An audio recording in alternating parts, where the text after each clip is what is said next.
बिस्मिल्लाहिर्रहमानिर्रहीम। अस्सलाम वालेकुम नाज़रीन, आप गुलिस्तान की लाइव नशरात देख रहे हैं और प्रोग्राम है हमारे मेहमान। और हमारे आज के मेहमान हैं पीडीपी के सीनियर लीडर अब्दुर्रऊफ भट्ट। रूफ भट्ट से हम बात करेंगे कल जो वाक़ा पेश आया बांडीपोरा में, पॉलिटिकल वर्कर की किलिंग हुई है, उसके भाई और उसके वालिद समेत किस तरह का सिक्योरिटी परसेप्शन है और किस तरह सिक्योरिटी थ्रेट है यहाँ के पॉलिटिकल वर्कर्स को, क्योंकि ऐसे भी लोग हैं जिनकी सिक्योरिटी नहीं की गई, जिनको थी सिक्योरिटी वो फिर विड्रॉ की गई है। रूफ, हमारे साथ लाइव नशर में जुड़ने के लिए बहुत बहुत शुक्रिया। तो इस वाक़े को आप किस तरह देख रहे हैं बांडीपोरा में जो पेश आया? फ़र्स्ट ऑफ़ ऑल हम इसकी पुरज़ोर अल्फाज में मज़म्मत करते हैं। इसकी जितनी भी मज़म्मत की जाए वो कम है। और मैं ये समझता हूँ कि हु इज़ द रिस्पॉन्सिबल, इसकी रिस्पॉन्सिबिलिटी किस पे आती है। मैं ये समझता हूँ कि 5 अगस्त के बाद यहाँ के पॉलिटिकल लीडर्स, पॉलिटिकल वर्कर्स की जो सिक्योरिटी विड्रॉ की गई विदाउट एनी रीज़न, जो लोग कैटेगराइज थे उनको डिकैटेगराइज किया, क्यों किया गया ये आज तक हमें समझ नहीं आया। तो आज उसके बाद जो भी यहाँ पॉलिटिकल वर्कर मारा जाता है उसकी रिस्पॉन्सिबिलिटी किस पे आ जाती है? उसकी रिस्पॉन्सिबिलिटी मैं समझता हूँ इस गवर्नमेंट पे आ जाती है, जो विदाउट एनी रीज़न्स, जो आज कल तक जो 70 साल इस स्टेट की, इस मुल्क की खिदमत करते रहे पॉलिटिकल वर्कर्स, पॉलिटिकल लीडर्स, और 70 साल के बाद विदाउट एनी रीज़न उनको जो है इर्रेलेवेंट किया गया। आई वाज शॉक्ड कि ऐसा क्यों, जो इंस्टीट्यूशंस यहाँ बने हैं उन्हें तबाह क्यों किया जा रहा है, ये माहौल कौन क्रिएट कर रहा है यहाँ पर, ये सब के सामने है। और इसकी जितनी भी मजम्मत की जाए वो कम है। आप खुद एक सियासी लीडर हैं, क्या खौफ है घर से निकलते वक्त या कहीं जाते वक्त, अपने लोगों से मिलते वक्त एक खौफ महसूस कर रहे हैं? देखिए, यहाँ पर कोई सिक्योर नहीं है, यहाँ पर सारे इनसिक्योर है। ख़ासकर वो पॉलिटिकल वर्कर, वो पॉलिटिकल लीडर जो मेन स्ट्रीम की बात करते हैं। मैं अपनी बात करता हूँ, मैं कल तक वाई कैटेगरी में आता था, उसके बाद मैं डी कैटेगराइज हो गया। क्यों हो गया, रीज़न क्या था, मैं ये आज तक समझ नहीं पाया।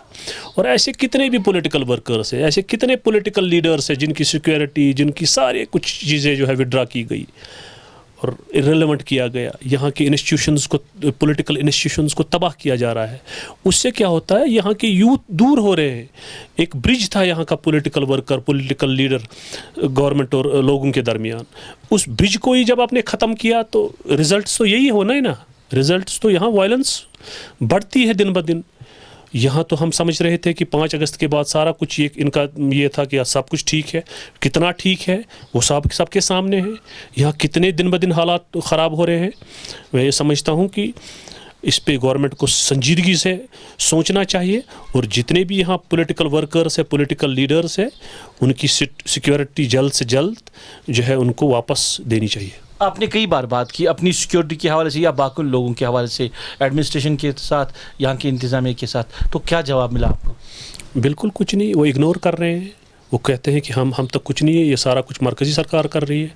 और मरकज़ी सरकार ऐसा क्यों कर रही है, यहाँ के जो है पॉलिटिकल लीडर्स को इर्रेलेवेंट क्यों किया जा रहा है, उनको क्यों फेक केसों में जो है बंद किया जा रहा है, करप्शन की बात की जा रही है, जबकि without any reason, without any कोई प्रूफ जो है यहाँ के पॉलिटिकल वर्कर्स, पॉलिटिकल लीडर्स को जो है उनकी करेक्टर एसिनेशन की जा रही है।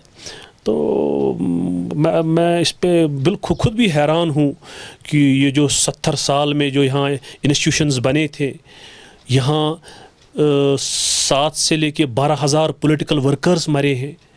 तो उसके बाद ऐसे उनको छोड़ना, उनका जो कल तक मौक़िफ़ था वो ठीक था, आज वो गलत हुआ। तो ये ऐसा क्यों हो रहा है, इसका जवाब मरकज़ी सरकार और यहाँ की सरकार दे सकती है। हम तो ये कहेंगे कि हमें इन्होंने मज़लूम छोड़ा है। यहाँ पे बार बार ये कहा जा रहा है कि एक यूथ्स को, नौजवानों को जमहूरियत में लाया जा रहा है, जमहूरियत का अमल का हिस्सा बने नौजवान। तो बार बार ये मरकज़ी सरकार की तरफ से, वहाँ के लीडर की तरफ से ये बातें हो रही है कि जो यूथ्स हैं वो अब आ जाए पॉलिटिकल प्रोसेस में। क्या आपको लगता है जहाँ ऐसे हालात बने हो, जहाँ सिक्योरिटी लैप्स की बातें हो रही हो, जहाँ किलिंग हो रही हो, वहाँ पर नौजवान आगे आ सकता है? कैसे आ सकता है? जहाँ पर ऐसी ज़्यादतियाँ हो रही हो, जहाँ पर पूरी दुनिया, पूरे हिंदुस्तान में बच्चे जो है वो थ्रू इंटरनेट पढ़ रहे हैं, और हमारे बच्चों के बगैर क्या ये इस मुल्क का हिस्सा नहीं थे? کیوں ایسی زیادتی ہمارے بچوں کے ساتھ ہو رہی ہے کہ یہاں 4G انٹرنیٹ بند ہے؟ کیا یہ سچ نہیں ہے کہ پوری دنیا کے بچے جو ہے آج تھرو انٹرنیٹ پڑھ رہے ہیں، اور یہ آج اس چیز کا دعویٰ کر رہے ہیں کہ ہم نے جی یہاں بہت ساری ایڈورٹائزمنٹ کی ہے، پوسٹس کی؟ تو کیسے ہمارے بچے اپلائی کر سکتے ہیں؟ کیسے وہ ڈاؤن لوڈ فارم کر سکتے ہیں؟ یہ تو مذاق ہے ہمارے بچوں کے ساتھ.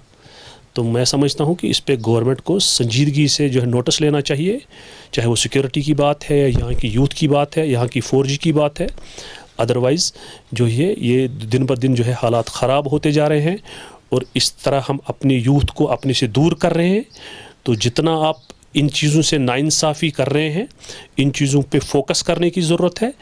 تو فوکس کر کے بعد ان چیزوں کو ایڈریس کرنے کی ضرورت ہے. ادروائز یہ بہت جو ہے ڈیزاسٹرس ہوگا، اور دن بہ دن اس سے زیادہ حالات خراب ہوتے جا رہیں گے. چلیے لائیو نشریات میں بات کرنے کے بہت بہت شکریہ. یہ تھے PDP کے سینئر لیڈر عبدالروف بٹ. ان کا کہنا ہے کہ جو بھی پولیٹیکل ورکر ہے ان کی جان کو خطرہ ہے. سیکیورٹی یہاں پہ ایک سوالیہ نشان ہے ان کے لیے، کیونکہ سرکار نے سیکیورٹی وڈرا کی ہے.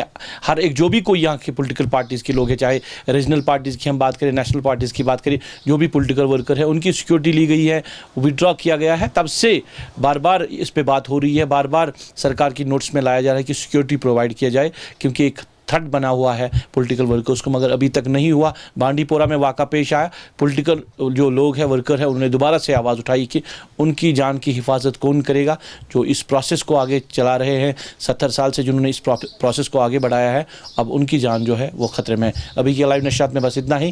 میرے کیمرہ پرسن سمیر وانی کے ساتھ آن لائن ایڈیٹر خالد مشتاق کو دیجیے اجازت. آپ اپنا خیال رکھیں، ہمیں دعاؤں میں یاد رکھیں.